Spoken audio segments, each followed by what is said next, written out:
Прва во државата, општина Свети Николе Дано ќе пресметува дигитално. Градоначалникот и представници на канцеларијата на UNDP денеска потпишаа договор за користење на нова современа дигитална алатка за администрација на давачките кон општината.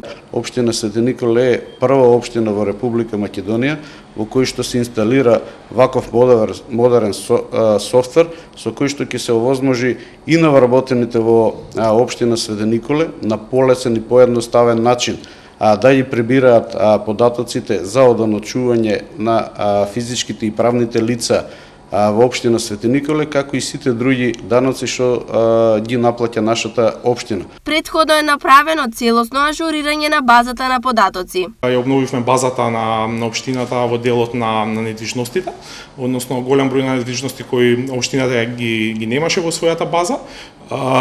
Успеавме да ги пронајдеме преку мечирање на базите со Агенцијата за катастар и преку сателитско мечирање на недвижностите.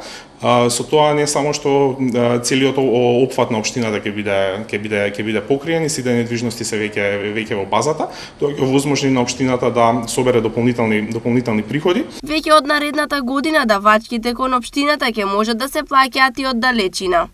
До крајот на годината, од разговорот со луѓето од UNDP, ќе имаме можности самите граѓани онлайн да ги уплаќаат овие нивни давачки, за да се поедностави нели целата процедура, да не шетаат по шалтери и така натаму и така натаму. Новините кои се воведува во Свети Николе ќе овозможат конечно да се направи и репроценка на имот, активност која во оваа општина не е направена повеќе од 15 години.